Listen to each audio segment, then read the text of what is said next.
탈시설 발달장애인 당사자가 말하다 탈시설 당사자 이야기 대회 7회차에 오늘 오셨는데요.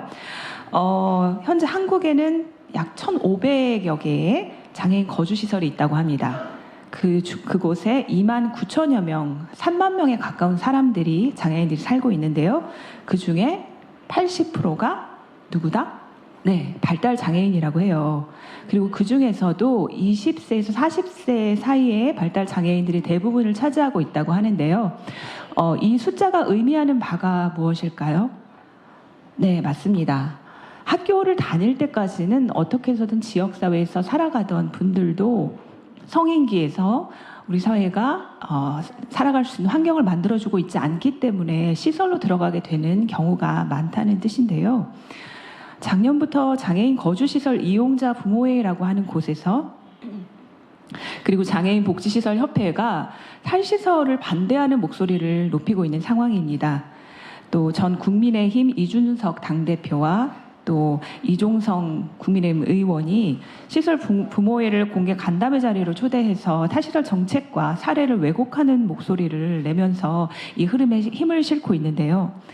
그러다 보니까 장애가 중하거나 자기 의사표현이 어려운 장애인은 시설에 살아야 한다라는 그런 인식을 자꾸 강하게 만들고 있는 상황입니다. 또한 서울시에서도 시설이 하나의 선택지일 수 있다. 또 24시간 지원을 받는 건 자립생활이 아니다. 또 시설은 필요하다는 식의 이런 망언을 쏟아내고 있는 상황인데요. 그런데 이러한 반대 흐름 속에서도 탈시설한 발달장애인 당사자들은 작년 11월 1일 발달장애인의 시설 탈출 자유 독립선언을 발표했습니다. 탈시설에 대해 시설을 운영하는 사람들만이 아니라 그곳에서 살았던 당사자들의 이야기를 들어야 되지 않겠느냐라는 이야기인데요. 장애인은 시설에서만 살아야 한다는 우리 사회의 이 뿌리 깊은 편견을 장애인들이 조금씩 흔들면서 자립생활의 역사를 써오고 있습니다. 모두가 길이 없다고 말한 그곳에서 새로운 길을 내어온 분들의 이야기를 오늘 청해 들으려고 합니다. 네, 시작에 앞서서 오늘 패널 분들을 좀 소개해 드리려고 해요. 먼저 저 왼편부터 피플 퍼스트 서울센터 센터장으로 활동하고 있는 박현철 활동가님, 그리고 그 옆에는 동료지원가 김연아 활동가님, 그리고 역시 동료지원가로 활동하고 있는 문석영 활동가님이 나와 계시고요. 그리고 그 옆에는 오늘의 이야기를 조력하기 위해서 피플 퍼스트 서울센터의 조력자 이현주 활동가님도 나와 계십니다. 네, 반갑습니다. 큰 박수로 맞이해 주세요. 네. 안녕하세요. 전 피플 퍼스트 서울센터에서 동료지원가로 일하고 있는 김연아입니다. 네. 첫 번째 사진은 침대에서 누워서 쉬고 있는 사진이고요. 두 번째로는 십자수 하는 사진이고, 그리고 세 번째는 음식 사진인데요. 제가 파스타하고 피자를 좋아합니다. 그 다음에 보라 색깔하고 빨간 색깔하고 민트색을 좋아하고요. 그리고 제가 학종이를 좋아합니다. 그래서 학종이고요. 동물은 강아지랑 고양이 좋아합니다. 그 다음에 떡볶이를 좋아합니다. 현아님은 뭐든지 이렇게 손으로 만드는 걸 굉장히 좋아하시죠. 네, 그리고 굉장히 잘 만드신다고 해요. 현아님께서 자립하실 때까지 어떤 곳들을 지나쳐서 자립을 해오셨는지를 간략하게 이렇게 보여드리고 있는데요. 네, 현아님이 직접 얘기해 주시면 좋을 것 같아요. 6살 때는 장애인의 거주시에 살았고, 22살에 시설에 나와서 그룹홈에서 4명하고 지내서 25살에 지원주택에서 자립하다가 30살이 돼서 서울에 있는 좋은 집에 송파구로 이사 와서 거기서 잘 지내고 있습니다. 네, 그룹홈까지는 시설 생활이라고 할 수 있겠는데요. 25살에 지원주택으로 나오셨고, 그리고 얼마 전에 또 새로운 지원주택으로 옮겨서 살고 계세요. 네, 네, 맞아요. 네, 그 다음은 네. 문석영. 네, 안녕하세요. 저는 문석영이고요. 첫 번째 사진은 제가 셀카 찍기를 좋아하고, 두 번째는 애니메이션을 좋아하고, 세 번째는 짱구는 못 말려 극장판을 좋아하고, 네 번째는 음식 만드는 걸 좋아하고요. 다섯 번째 사진은 요즘은 제가 꽂히는 차들이 있어요. 아마 요즘 여러분들도 타셨을 분도 계실 거고, 아니면 막 싸돌아 댕기고 있고 많이 대세하고 있는 바로 스타리아. 네, 오. 네, 그리고 여섯 번째는 제가 기획 자조 모임 리더 담당을 하고 그 사람 챙기는 걸 좋아하고 진행하는 걸 좋아해서 사진을 넣어봤습니다. 네, 그리고 희정이 최근에 제 팝콘을 먹어봤는데 맛있었대요. 집들이 할 때는 현주가 고기랑 같이 맛있게 먹어가지고 좋았고, 네. 그리고 제가 음식 솜씨는 대단합니다. 일단은요, 네.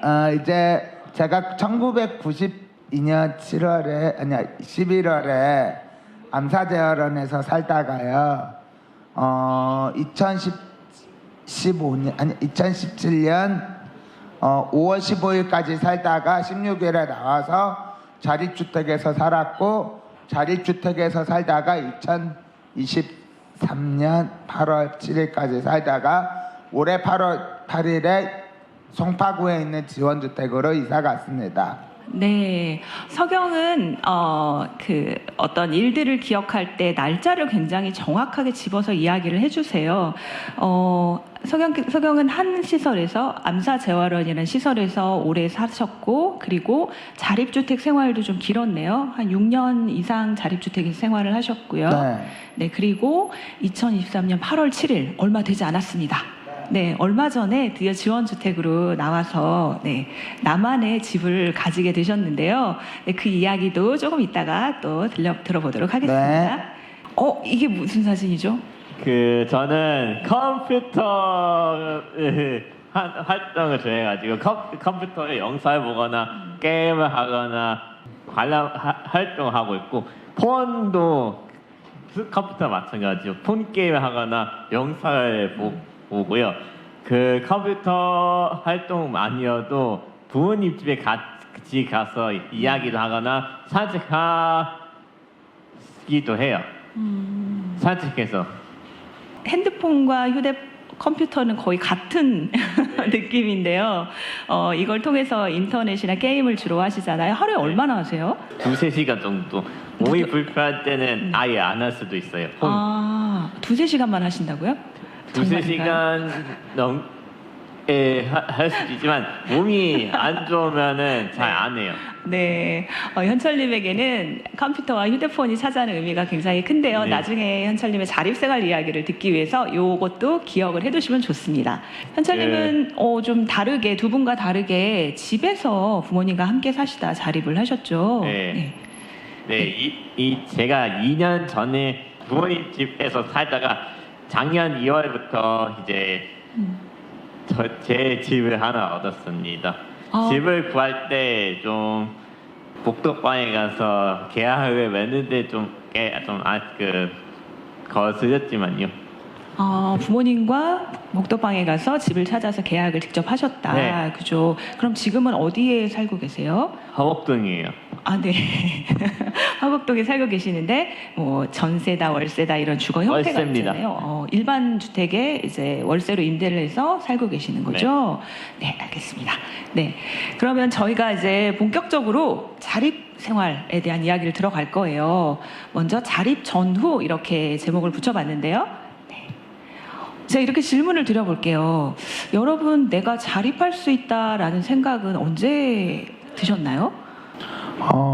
저는요, 고등학교 졸업하기 전인가 해서 일을 좀 다니기 시작했고, 그 전까지는 학교도 다니면서 설거지랑 빨래하는 방법이랑 음식하는 방법을 조금씩 익혀나가는 식으로 조금 천천히 해왔고 돈도 벌면서 하다 보니까 자립할 수 있다는 생각이 좀 들었어요.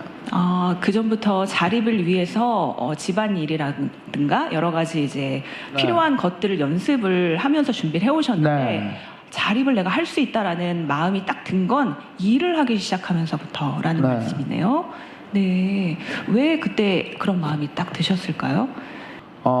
돈이 조금 있어야지 집도 사고 또 물건도 갖춰지니까 그래서 네.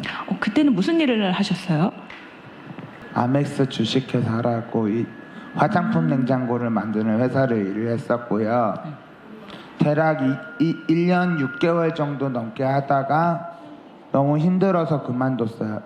그땐 그 사장님은 월급도 너무 적게 주시면서 야근 수당도 안 주고 늦게까지 끝나서 일만 부려먹었었고 그 다음에 복지관을 다니기 한 몇 개월 다니다가 한 5, 6개월 다니다가 MS 코리아라는 다이소 물건 생산하는 곳에 갔는데 거기는 10년 가까이 일했지만 트러블이 좀 있어서 나와버려가지고 피플 퍼스트 서울센터에서 일하게 계속 일하고 있습니다. 네.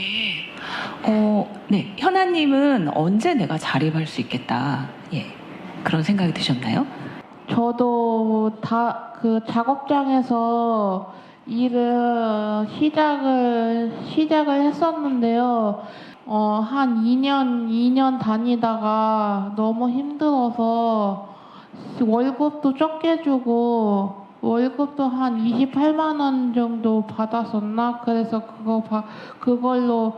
그걸로 생활했는데 너무 힘들어서 그만뒀고 작업장 다니면서 나도 자립할 수 있을까라는 생각도 해봤고 자립을 할 수 있을까라는 생각도 해봤어요. 현아님도 일을 하면서부터 그런 생각이 좀 강해지셨다라는 거죠? 네. 네. 현철님은 어떠셨어요? 내가 자립할 수 있겠다. 자립할 수 있다는 생각은 제가 서울장이 자율생활센터에서 체험에서 일주일 동안 살았을 때 그리고 부모님이 비시간에 어떻게 먹을 수 있을까 이런 것부터가 제일 자립할 수 있다는 생각이 들었습니다. 네. 자립하면서 옷은 어떻게 빨 것인지도 궁리하고 어떻게 어떻게 먹고 자고 집 청소도 하고 그런 것을 어떻게 할까 그런 것도 이제 체험에서 살면서 생각하고 있었어요. 그러면 혼자 내가 살게 됐을 때 나 스스로 이렇게 해야 되는 일들을 실제로 내가 직접 해보면서 좀 해볼만 하다라는 어떤 자신이 생겼을 때 자립을 좀 더 구체적으로 고민하게 됐다라는 말씀이죠? 네. 네. 좀 세 분의 이야기에서 뭔가 일자리 되게 공통적으로 나오고 그리고 내가 해볼 수 있다라는 어떤 자신감에 대한 이야기들이 나온 것 같아요. 그런데 우리가 그럼 그전에는 내가 왜 자립할 수 자립에 대한 생각을 해보지 못했을까요? 없었어요. 그런 생각이 안 들었었어요? 네. 그때는 생각이 안 들었는데 그때는 좀 부모님이 있어야겠다는 생각이 들었는데 자립하면서부터가 이제 달라진 것 같아요. 체험홈에 다녔을 때부터. 그때는 부모님이랑 내가 계속 살아야 된다라는 생각을 하셨던 거죠. 네. 근데 실제로 조금 해보니까 자립하는 거 할 수 있겠다. 네. 그리고 자립을 하고 싶다라는 생각도 드셨던 거예요. 네, 그렇군요. 그럼 구체적으로 여쭙겠습니다. 왜 자립을 하고 싶으셨어요? 만약에 부모님이 없을 때 발달장애는 어떻게 살아가야 되는지 그게 좀 걱정거리가 돼가지고 집에서 살고 싶어가지고 그렇게 이야기했어요. 좋은 시설에서 살아도 된다는 생각은 그렇게까지는 생각하지 않았는데 다른 발달장애들이 활동을 하면서 좋은 집을 얻으면서 그런 사입에 대한 가집을 가지고 이제 하다 보니까 그 자입하고 싶은 생각이 들었어요, 저도. 현철은 그러면 부모님이 이렇게 나이가 드셔서 내가 시설에 가게 될지 모른다라는 두려움이 있었던 건가요? 네, 아마 다른 그 발달장애인들 사례를 보면요. 그렇구나. 시설에서 있었을 때부터 좀 자립을 하고 싶다고 생각이 들었고 하고 싶은 것도 할 수 있어서 좋아서 저는 자립을 하고 싶은 생각이 많이 들었어요. 나만의 집이 생기고 이제 다 제 거라고 생각이 드니까 자립을 하고 싶었어요. 나의 집이 생기는 것이 되게 중요했다. 그러면 현아님 그룹홈에서는 4명이서 사셨죠, 한 집에. 네. 그러면 해맑은 마음부터 시설에 사실 때는 한 방에 몇 명이나 같이 살았나요? 시설에서 살 때는 80 몇 명이랑 살았었고 한 방에는 한 10 몇 명씩 산 적이 있었어요. 10 몇 명이 한 방에 같이 살면 좀 내 공간이라고 할 만한 게 있었나요? 어땠어요? 공간은 없었고 어쨌든 규칙적으로 해야 된다고 해서 규칙적으로 생활한 것 같아요. 하루 일과가 딱 정해진 대로 살아야 했던 거죠. 네. 맨날 하라는 대로만 하는 게 또 그렇고 게다가 솔직히 나만의 집도 갖고 싶었고 내가 직접 음식을 해 먹고 싶었고 다 같이 한다는 것도 좀 요리한다는 것도 좀 그렇고 서로 싸우는 다투는 형상이 있으니까 좀 그게 싫어서요. 서경은 요리가 굉장히 중요한 사람이잖아요. 서경이 물론 그런 것도 있고 사이가 좋아야지 더 살만할 텐데 맨날 뚝하면 싸움 걸고 시비 걸고 해가지고 그래서 그런 게 좀 싫었어요. 시설 안에서의 그런 인간관계들이 굉장히 힘들었다. 네. 하고 싶었던 일을 많이 못했다. 게다가 외출도 나가고 싶은데 허락을 일일이 받아야 되고 그래서 좀 싫었어요. 네, 그렇구나. 네, 다음 질문으로 가볼까요? 어떠세요? 자립하고 나니까 뭐가 좀 달라졌나요? 자입하기 전에는 부모님 힘들었는데 자입하고 나니까 이제는 부모님 짐도 덜 들고 저도 이제 혼자서 해낼 수 있는 일을 갖추다 보니까 떠올랐어요. 출퇴근하는 방식도 잘 되고 있고 뭐 특히나 센터에서 문서 작성하고 그리고 또 사회 보는 것도 잘하게 되고 특히나 집에 가서 요리도 잘하게 되고 또 좋은 할부쌤도 만나서 같이 대화하면서 같이 산책이나 걷는 것도 하게 되는 것 같아요. 무언가 더 많이 하게 됐다 이런 얘기들 해주시는 것 같아요. 듣기만 해도 되게 기분 좋은 이야기들인데요. 그러면 이렇게 내가 많은 걸 하게 됐는데 뭐가 달라져서 할 수 있게 된 것 같아요? 시설에서는 하고 싶은 일 있으면 허락도 받아야 되고 그 다음에 저 어디 좀 나갔다 올게요. 허락도 받고 싶어도 눈치도 봐야 되고 해서 그것도 할 수가 없게 돼서 그렇고 지금은 눈치도 안 봐도 되고 누구 만나고 싶은 친구나 만나고 싶은 선생님 있으면 허락도 안 받아도 돼서 그냥 제 시간에 들어오게 되니까 좀 그게 너무 행복하고 기분도 좋아요. 그렇구나. 눈치를 안 봐도 돼서 할 수 있는 게 많아지는 거군요. 또 이런 건 어때요? 현아가 직장에서 할 수 있는 일들이 많아졌다고 했는데 그때 뭔가 지원들이 조력이 이렇게 생겼잖아요. 예전에는 그런 조력이나 지원 없이 해야 되는 일들이 많았잖아요. 그런 부분에서도 좀 변화가 있는 걸까요? 특히 제가 사실은 피플버스트에서는 조력자도 없었고 그리고 또 어려운 일도 많았었는데 제가 또 조력자도 생기고 제 조력자가 현경인데 현경님께서 많은 일도 도와주시고 또 모르는 일 같은 거 있거나 하면 잘 도와주셔서 제가 자신감이 생긴 것 같습니다. 네, 알겠습니다. 답변 감사합니다. 서경님 오래 기다리셨는데요? 아, 네. 2017년 5월 16일에 나왔을 때부터 뭔가 달라졌어요. 방도 시설에선 같이 썼었는데 먼저 나만의 방이 생겨서 괜찮고 근데 거실이랑 화장실 쪽은 같이 썼었는데 올해 8월 8일까지 자립주택에 살아서 지내다가 8월 7일까지 자고 8월 8일에 이사와서 확실히 내 집이 완전히 독립했구나 하고 그랬어요. 방도 방이지만 주방이랑 화장실도 혼자 쓸 수 있게 돼서 좋았어요. 네. 그게 더 달라졌다고 생각해요. 더. 네, 지금 얘기해주신 나의 자립생활 좀 얘기로만 들으니까 너무 심심하지 않으세요? 그래서 저희가 사진을 준비했습니다. 네, 여기는요 저의 집입니다. 거실하고 주방. 주방 여기 이쪽 싱크대가 보이시나요? 그 싱크대 옆쪽으로 뭔가 네. 장식장 같은 게 굉장히 많이 있고요.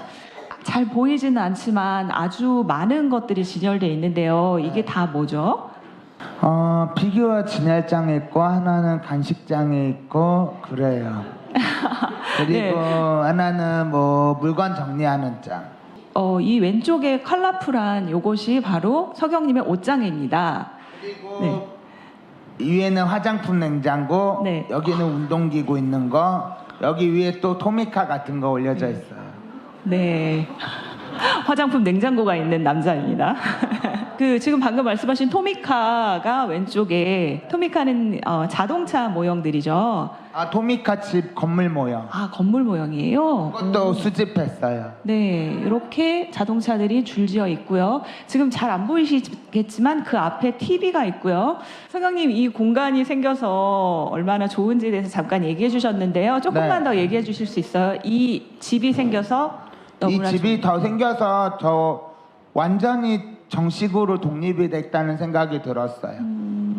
나만의 물건을 다 가질 수 있다는 것도. 화장실하고 주방은 완전히 내 것도 갖춰줘야 내 공간이구나 했어요.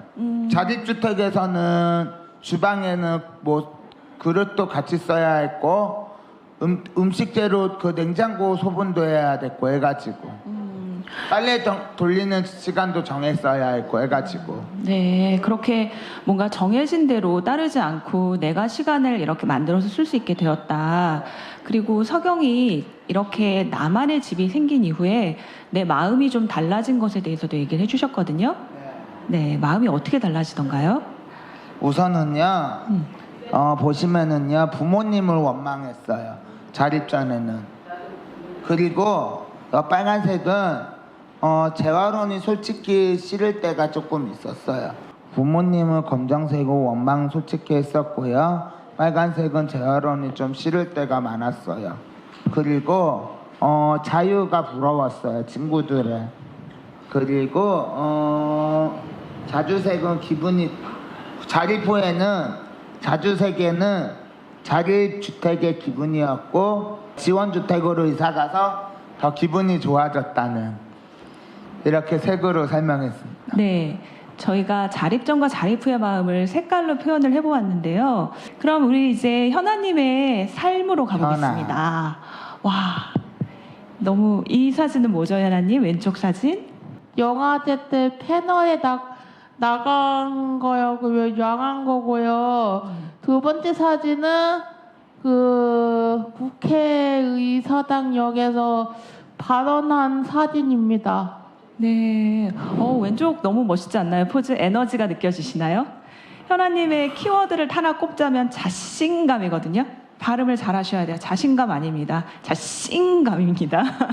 네, 자신감이 너무 묻어나는 포즈인데요. 이런 활동들이 현아님에게는 어때요? 어떤 사실은 저 사실은 웃으면서 패널로 나가서 얘기한 게 너무 자신감도 생기고 사람들이 호응도 해주고 현아는 진짜 자신감이 생겼구나라는 말을 해주니까 저게 아마 기분이 좋아서 웃는 표정이지 않았을까라는 얘기. 그렇구나. 너무 네. 기분이 좋음이 이렇게 전해지는 사진이죠.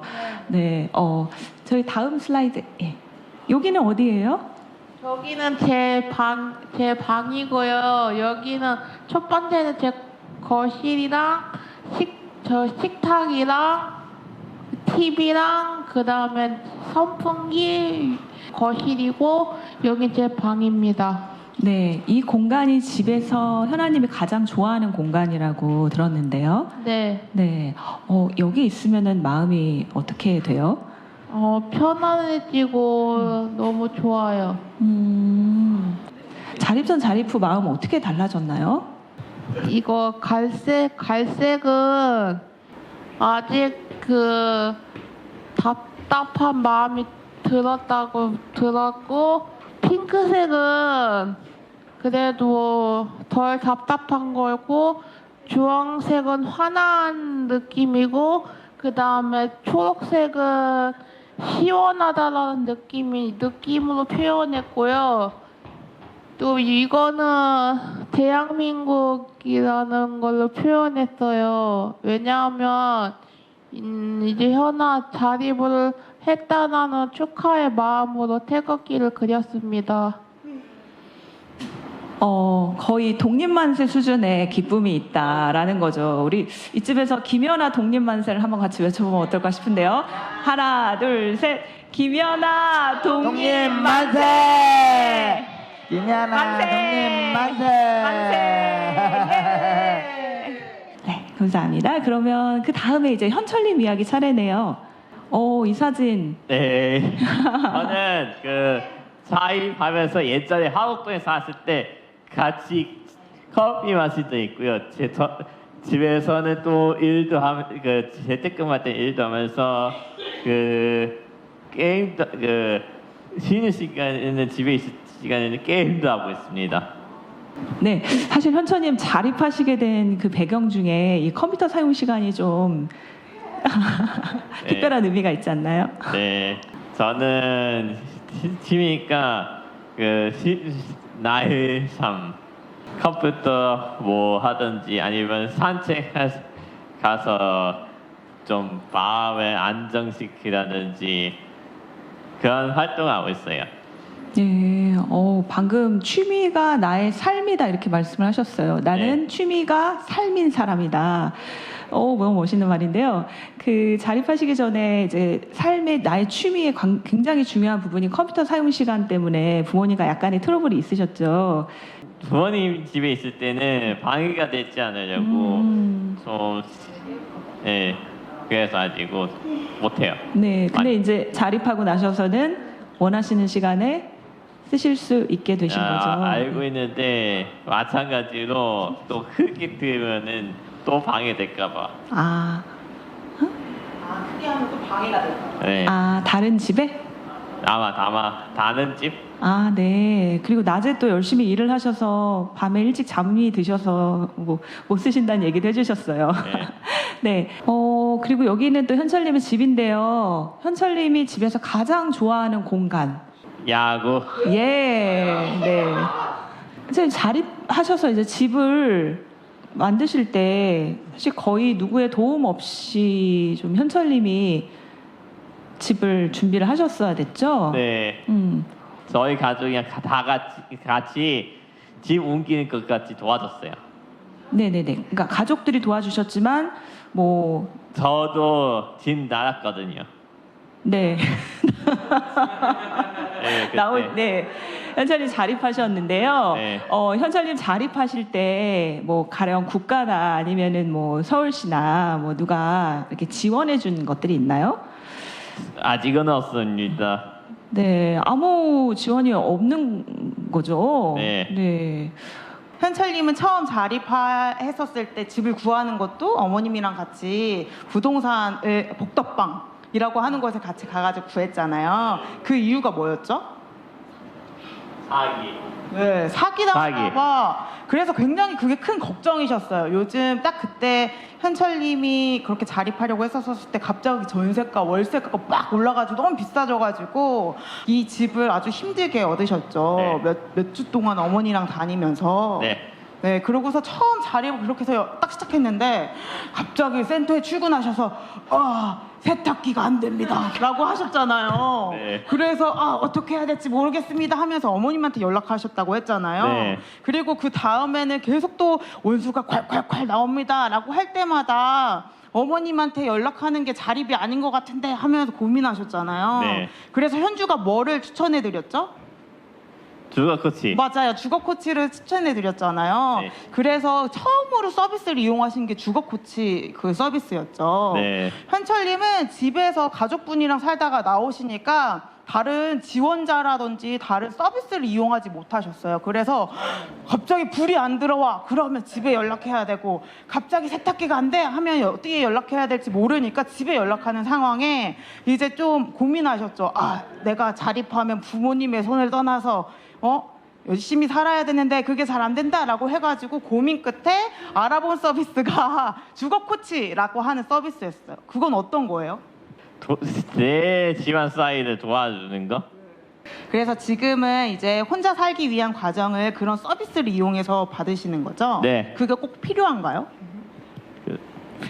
한 번쯤은 필요하다고 생각하고 그 이후에 이제 도움이 된다면 굳이 안 써도 될 것 같고 근데 저는 계속 보면은 또 간섭을 받을까봐 안 받고 있어요.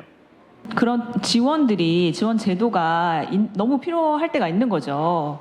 그 현철의 자립 전 자립 후 다른 분들은 색이 핵심이었지만 여기는 텍스트 위주 글씨가 중심에 와 있는데요. 그 왼쪽에는 부모님이 있어서 든든하다. 그 대신 내가 알 수 있는 부모님이 대신한다. 해서 그 자립하기 전에는 일일이 부모님이 다 해주시고 자립하고 나서는 이제 부모님이 더 이상 저의 곁에 있지 않잖아요. 그래서 내가 스스로 내가 할 수 있는 일을 하고 있다는 점에서 이제 자립했다는 그런 생각을 가지게 되었습니다. 네, 아주 큰 변화를 보여주시네요. 네, 또 두 번째 토크 주제로 넘어갈게요. 왜 시설은 집이 될 수 없을까? 이런 주제로 저희가 질문을 또 몇 가지 준비했어요.